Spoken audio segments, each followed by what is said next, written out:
¿Cómo le va? Bienvenido a su programa Pensamiento Analítico, el programa en el cual analizamos los temas de la vida cotidiana con un punto de vista psicoanalítico, intentando ver un poco más allá, cuáles son las razones inconscientes y la psicodinámica de estas cosas que nos suceden a todos.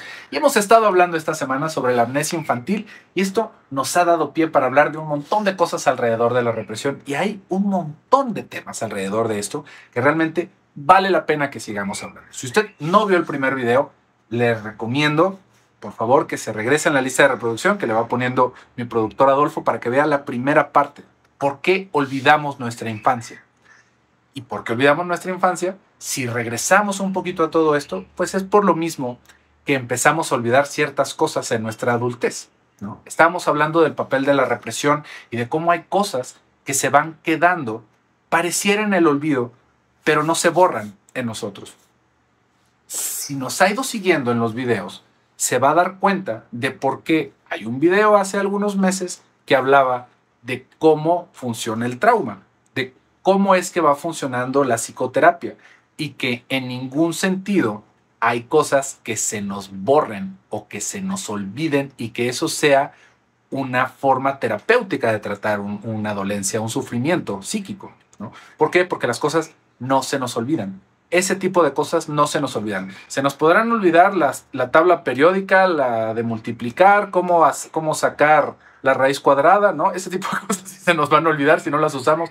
Pero esas vivencias infantiles, esos traumas que se viven con tantísima fuerza emocional, solamente se quedan en un segundo plano, quedan en un aspecto inconsciente. Y ahí vamos a entender un poquito más, ¿no? Que no me gusta mucho hacer acá como si fuera algún tipo de clase, ¿no? De psicología, pero vamos entendiendo cómo es que se conforma nuestro aparato psíquico, cómo a lo inconsciente que le vamos mencionando, si se fija, tendría que ver como con eso que no está a nuestro alcance, pero que sigue funcionando en todo lo que tiene que ver con nuestra persona. En dónde están nuestros deseos profundos, en dónde están nuestros deseos reprimidos también. ¿Dónde están todas esas vivencias que me han marcado como persona? Que muchas de estas vivencias, la mayoría de estas, se van imprimiendo cuando somos niños. Y estábamos hablando también en el video anterior, que me quedé con ganas de explicarle un poquito más, de desarrollar un poquito más de este tema. ¿Por qué tenemos ciertos recuerdos que son tan vívidos? Porque le aseguro que más de una persona que está viendo este video ya dijo, a mí eso no me pasa. Yo no reprimo, yo soy una persona increíblemente inteligente y yo me acuerdo de un montón de cosas de cuando era niño, ¿no? Y la respuesta es, ¿en serio te acuerdas de todas esas cosas? Porque cuando somos pequeños es imposible librarnos de esa represión. Si no viviéramos con esa represión, no es que hayamos crecido mejor, sino que crecemos con algún tipo de deficiencia en nuestro desarrollo que no nos permite relacionarnos con el exterior, ¿no? Hay muchas personas que van intentando explicar ciertas partes del espectro autista con esta parte de la represión. Son estas personitas, son estos niños que no pueden controlar su ira, que gritan, que escuchan ruido y se tienen que tapar los oídos justamente porque no está funcionando de una manera correcta este tipo de mecanismos, porque no hubo un trámite por parte de los cuidadores que nos permitiera asimilar el mundo y el niño lo acaba sufriendo de esa manera, ¿no? Entonces, no es, como le digo, una cosa opcional. Todos reprimimos, todos. Todos. Aún en las personas que vemos ese tipo de padecimientos, también hay un factor de represión, pero lo podríamos decir que no fue suficiente, ¿no? Entonces, ¿qué pasa realmente con estos recuerdos? Porque también alguien ya va a decir, no, bueno, pero a mí la chamana o el chamán fulano de tal en algún momento me hizo un ejercicio de regresión, que bueno, eso cómo se pide acá en el diván, ¿eh? ¿Podríamos tener un ejercicio de regresión? Eso tampoco es opcional. El estar acostado en un diván y empezar a hablar en el consultorio nos va a provocar regresiones, pero no como usted se las imagina, no como se las ponen en las películas, porque en las películas es casi entrar en un estado de hipnosis, ¿no? En donde nosotros empezamos a recordar cosas reprimidas y esto, fíjese, que llegó a suceder en el ambiente psicoanalítico. Esos fueron los primeros pasos de los psicoanalíticos, ¿no? En el intentar entender cuál era el trauma. Le platico un poquito sobre eso. En esos tiempos, ¿no? Hace ya ciento y tantos de años, casi 150 años, el tema más interesante que encontró Sigmund Freud para empezar a desarrollar la teoría era la histeria, ¿no? Las mujeres histéricas, porque aparte era una cosa que se le atribuía directamente a las mujeres. E histeria se pensaba que era una afección del útero, ¿no? Que algo pasaba en las entrañas de la mujer, en su útero, en su aparato reproductor, que tenían ciertas conductas, que se quedaban paralizadas, que tenían amnesias intensas, que se quedaban ciegos, ¿no? Los pacientes que tenían este tipo de contorsiones, que tenían como una peculiaridad que se veía como si estuvieran como poseídos por algo, ¿no? Que tenían de repente comportamientos hipersexuales, ¿no? Entonces se pensaba, se atribuía a una cuestión física, ¿no? Y principalmente al útero.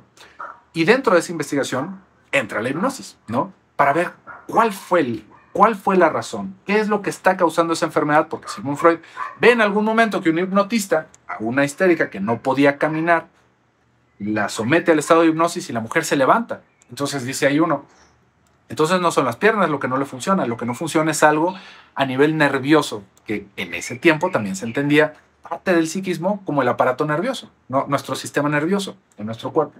Entonces viene toda esta investigación y viene esta idea de que hay un trauma que está perdido, que se ha olvidado y que a través de la hipnosis, si se accede a ese trauma y queda en lo consciente de la persona, esa persona se va a curar de su enfermedad. Esa fue la primera tesis del psicoanálisis, ¿no? La hipótesis con la que empiezan este tipo de investigaciones y que se abandonaron rapidísimo, déjeme le digo, no duró casi ni un año esa idea, y que me sorprende que haya personas que el día de hoy sigan pensando que esa era la manera, ¿no?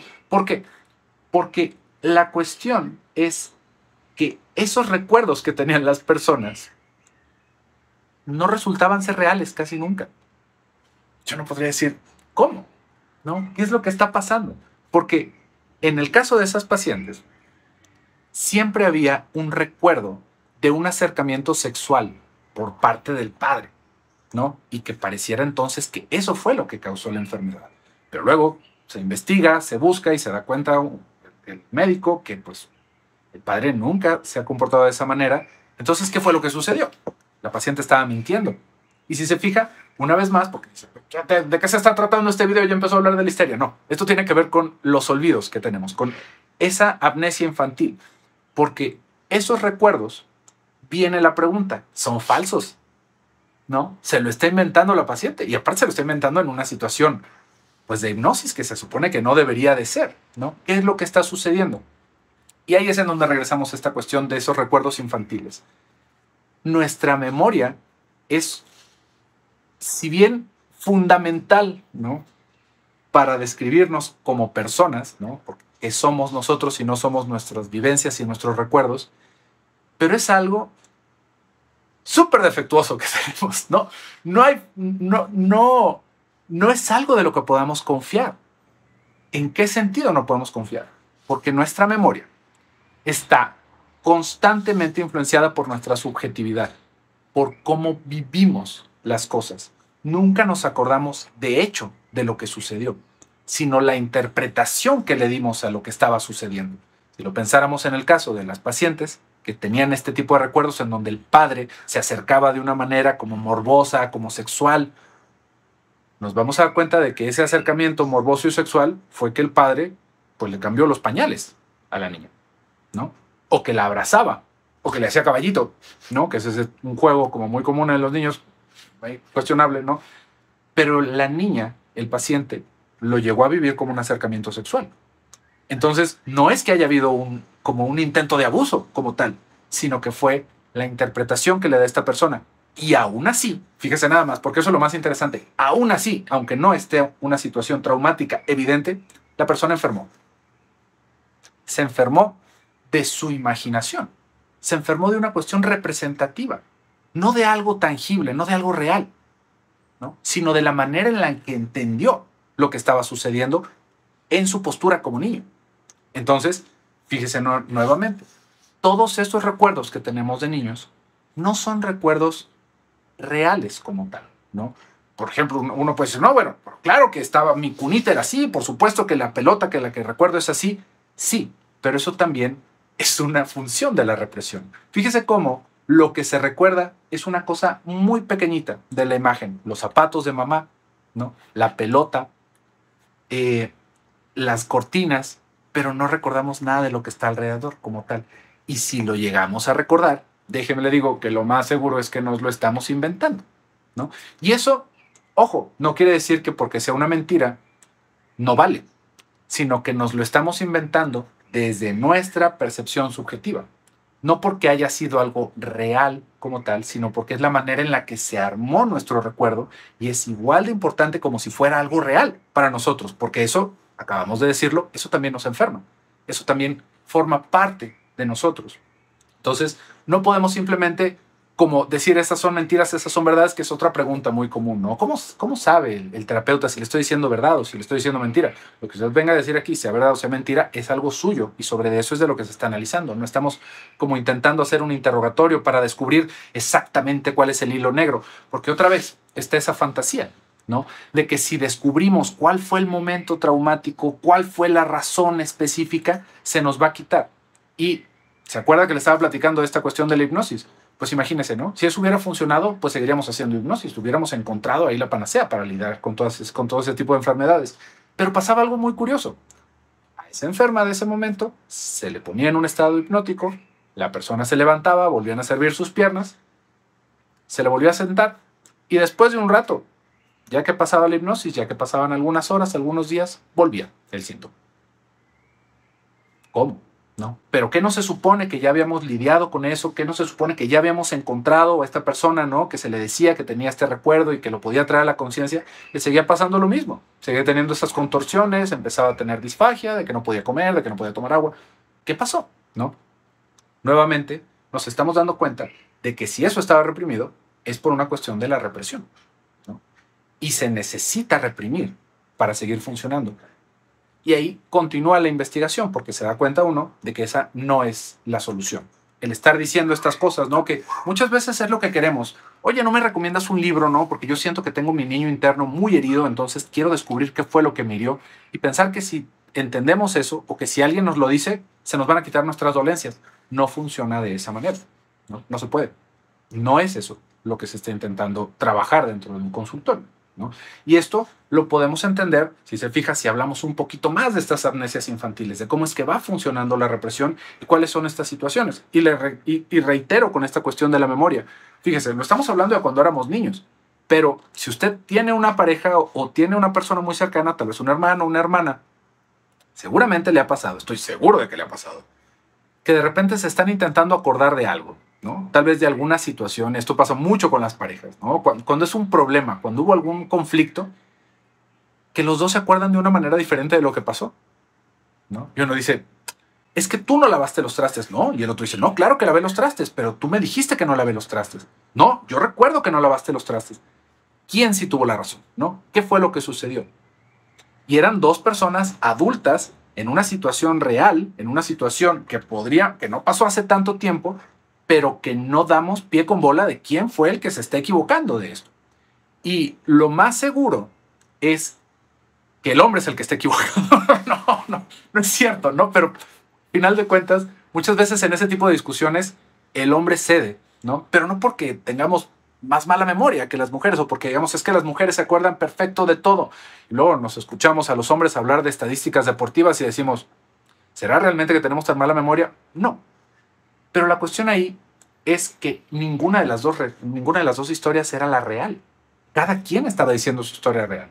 Lo único que estamos hablando es del consenso, ¿no? Yo acabo dándote la razón, de alguna manera tal vez para intentar lidiar con el problema que tenemos ahorita enfrente, ¿no? Porque yo no quiero que esto se haga un problema más grande por una tarugada de quién lavó los trastes o no.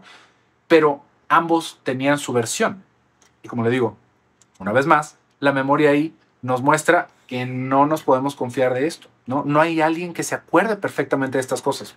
Inténtelo pensar, no con sus seres queridos, así como lo estaba diciendo ahorita. ¿No se ha topado en una reunión familiar en donde de repente empiezan a platicar los hermanos, si usted tiene hermanos, y de repente en la plática dice, uy, ¿te acuerdas como cuando papá nos regañó y nos golpeó? Y todos empiezan, sí, claro, yo me acuerdo que pasó tal y cual y que a ti te dio un coscorrón. Y luego sale papá y dice, eso no es cierto, eso nunca sucedió, ¿no? Yo no los golpeaba, yo no, a lo mucho les di un pellizco o algo. Y están todos los hermanos, bueno, incrédulos, ¿no? ¿Cómo puede ser posible que después de la golpiza que nos pararon, diga que no es así, ¿no? Una vez más, ¿qué es lo que está sucediendo? ¿Le está fallando la memoria a todas las personas en la mesa, menos a papá? ¿O le está fallando la memoria a papá? Nuevamente nos vamos a dar cuenta de que la represión está funcionando. de que tal vez nosotros nos acordamos de ciertas cosas, ¿no? Y que si tenemos el consenso, pues podríamos decir, sí, sí sucedió, ¿no? No me lo imaginé. Si mis hermanos también recuerdan que nos golpearon, pues no, nada más era yo. Pero papá lo olvidó. No, papá lo reprimió. Aunque haya sido una situación así, queda esta sensación de que es algo embarazoso, de que es algo vergonzoso, a menos de que nuestros padres sean los únicos y digan, sí, porque ustedes eran unos malportados y si no los hubiera golpeado de esa manera, imagínense cómo hubieran salido, ahí ya no nos topamos con la represión. Pero si es una persona que de repente se da golpes de pecho con esto, no se va a acordar. No lo va a poder recordar, ¿no? Yo no podría decir, me da la impresión de que sí, pero está mintiendo. Pero no vamos a llegar a nada, ¿no? No es un interrogatorio así como que le estemos intentando sacar la verdad a alguien en una situación controlada. ¿Cuál sería el punto? Lo que nos estamos dando cuenta, y justamente de lo que estamos hablando en este video, es de por qué se nos olvidan esas cosas. Y se nos olvidan, ¿por qué? Porque hay una represión en nuestro inconsciente. Porque hay una represión en nuestro aparato psíquico que es necesaria para vivir, pero que también puede tomar demasiadas cartas en el asunto y que nos puede dejar, en serio, con unos recortones espantosos en nuestra vida, ¿no? Porque lo hemos hablado en la situación simple, pero cuando este tipo de olvidos son prolongados, o sea, cuando no es, bueno, pues yo me acuerdo mis 8, mis 10 años, sino de que yo me acuerdo hasta mis 18, y luego de mis 18 a mis 23 me acuerdo de muy pocas cosas, y luego ahorita me platican cosas mis amigos y yo no las recuerdo. Primero que nada, chéquese en una situación médica, ¿no? Si no tiene algún tipo de deficiencia vitamínica o si no está desarrollando algún tipo de demencia temprana, ¿no? Es muy importante no atribuirle todo a la cuestión del inconsciente. Pero si nos damos cuenta de que estamos bien, eso es una situación importantísima como para acudir al psicoterapeuta, ¿no? ¿Por qué? Porque hay partes de nuestra vida que se están recortando y se están recortando sin necesidad de que se recorten, que nos están haciendo vivir en esos vacíos que no nos acaban dando una explicación de lo que sucede. Porque hay que recordar también que todo lo que hemos hablado de la importancia de los recuerdos que tenemos es porque con ello es con lo que podemos reaccionar hacia el futuro. Eso es lo que nos va componiendo como personas, eso es lo que nos da esas respuestas en lo social. Y si nosotros vamos descubriendo que tenemos todos estos huecos, si bien no están borrados, pero ya se volvió algo que tomó demasiado terreno. ¿Sí ve? Entonces, pues eso es una idea para pensar, para reflexionar un poquito. Pero por el día de hoy, hasta acá vamos a dejar este video. Espero que haya disfrutado esta breve charla de cómo funciona un poquito nuestro inconsciente y la represión y cómo lo podemos ver esto en la amnesia infantil. Así que, pues bueno, por acá vamos a dejar. Si aún no se suscribe, por favor, suscríbase, déjenos un like si le gustó el video, déjenos sus comentarios, que con eso es con lo que construimos este contenido, que es principalmente para usted. Hasta luego.